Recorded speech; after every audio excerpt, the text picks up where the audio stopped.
Howdy folks, after nearly 2 years of owning a Honda CT125 Hunter CUB, I thought I'd do a long-term review to dispel a few myths about the bike.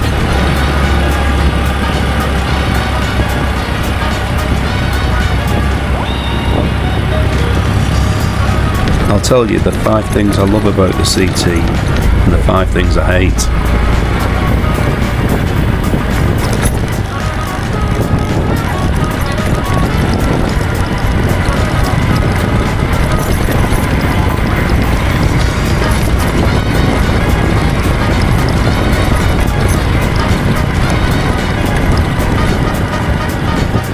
Pulling no punches in this video, so let's get ready to mumble. Howdy folks, I'm doing a long-term review of the Honda CT125 Hunter CUB. I ordered this bike back in October 2022 and received it in February 2023. It spent 50 days at sea making its way from Thailand. It passed under Somalia into the Red Sea between Sudan and Saudi Arabia, then up the Suez Canal between Egypt and Israel, along the Mediterranean, under Turkey, Greece, Italy, France and Spain, under Gibraltar into the Atlantic Ocean, past Portugal, then over Spain and France before finally reaching England. So, in this video I'm going to tell you the 5 things I love about this bike and the 5 things that I hate about it. Number 1. The looks and build quality. I'll show you around the bike. Now you've got to bear in mind that it could do with a wash, a bit like myself. It's an absolutely fantastically well made bike. You can tell it's an Honda.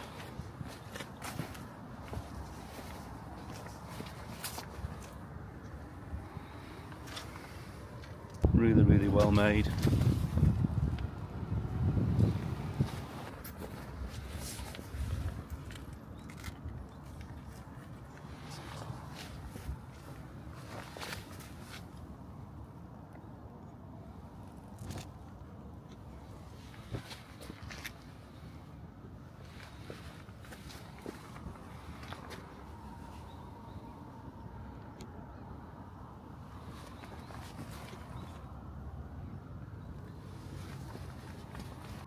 Number 2.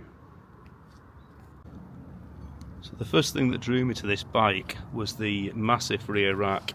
I mean, look, past the seat there, and it goes right on down here, and you can fit a top box on the back of it, and still another person. I'll take the top box off in a minute just so I can show you the immense size of the rear rack. It comes in so handy, you know, for if you're going on day trips and your top box is fine, or you can take that off and pile loads of bags on there if you're going for a weekend or longer. Number 3. So next is the adaptability. When you first get them, they don't have things like this spine rack on, etc. But it's so easy to get hold of these things. I've got a lot of my things from a company called Bees Deals. Spent about 600 quid on different parts when I first got the bike, but that was for the spine rack, the front rack and light guard, the front fender rack, that was for the seat as well, and the pegs, fuel tank. There was all sorts that I got, but you can make these your own. Each one you'll see will be slightly different from the last one you saw. So what I'd say is get one, get it personalised, get out on it and have fun. Number 4. Next is the smoothness of the ride. You know, the bike itself is pretty light, coming in at just 120 kilograms. But it's well balanced. I mean, when you're riding this, you just throw it into corners and it just goes where you want, where you point it, basically. Like being on a big push bike.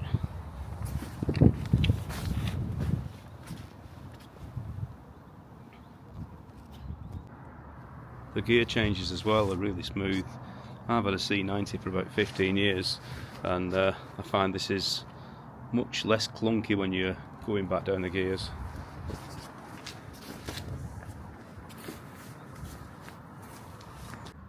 And finally, number 5, reliability. I did a 2,600 mile ride on this bike, and it just ran like a little sewing machine for the entire trip. It was fantastic. Before I went on the trip, I wasn't too taken with the semi-automatic clutch, and it just grew on me as I did the ride, and now I really enjoy riding this bike. It's an absolute peach. So what I would say is, if you're struggling with one that you've just got, bear with it, and soon it'll come to you. You'll really grow to love this bike. And now for the bad bits. When I first got this bike, I was told that the seat was really uncomfortable. You had to watch out for this part here, just behind the seat. It's called the arse cracker, because people of a certain height would crack their arse on that. I'm only about 5'11", so I've not found it too much of an issue. But if you have 6162, you might want to think about putting some padding on that. But as I said, people said that the seat was really uncomfortable, and when I set off for the 2,600 mile trip, for the first 2 days, I was in agony with me arse basically. But after a few days of being on it, you get used to it, and what I would say is, just ride through it. Don't make the same mistake that I made with my seat.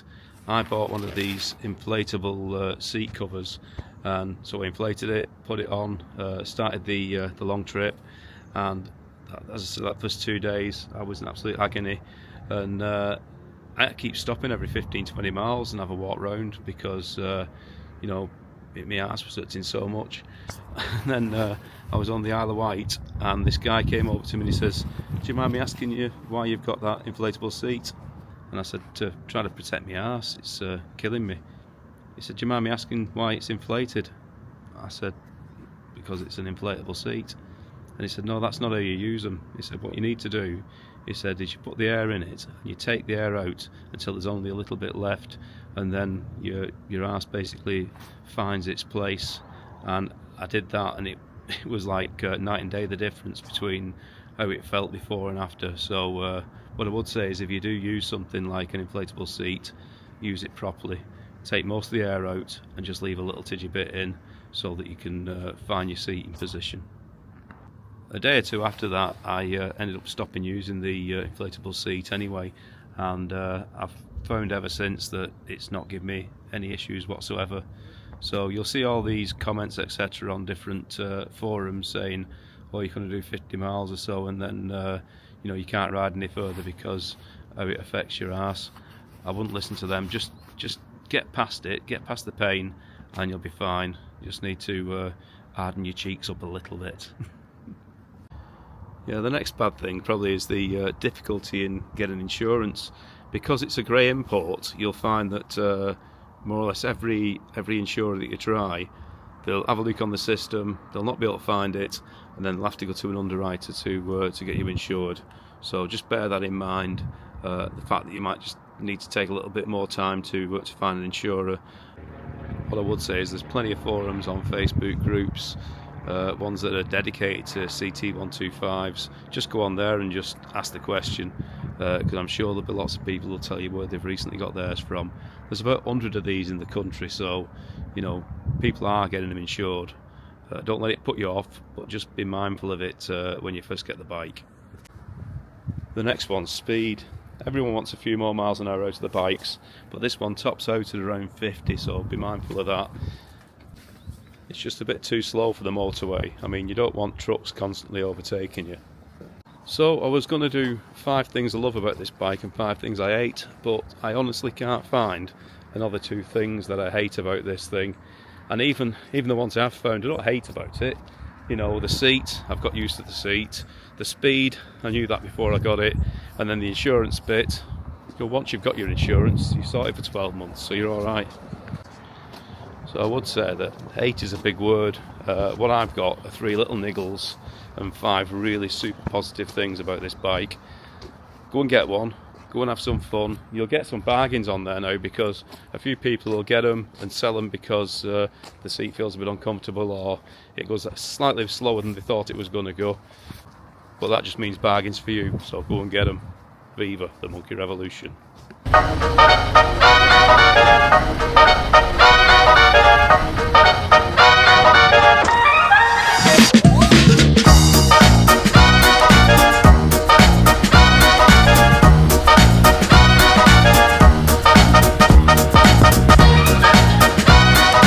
If you want to see how the Honda CT125 into CUB performs, watch the Monkey Guard Knocking Toe playlist.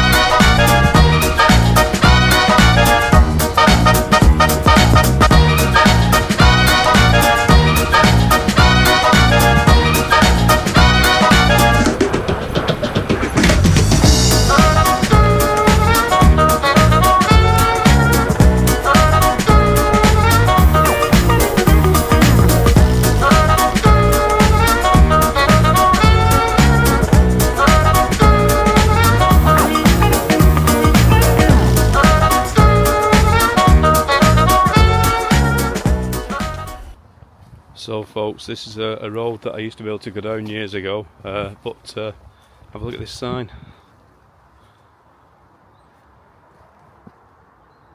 Now it's saying that basically if you go on here, your bike will be seized. And it was a lovely little road, that, but another one we can't go down. Viva the Monkey Revolution.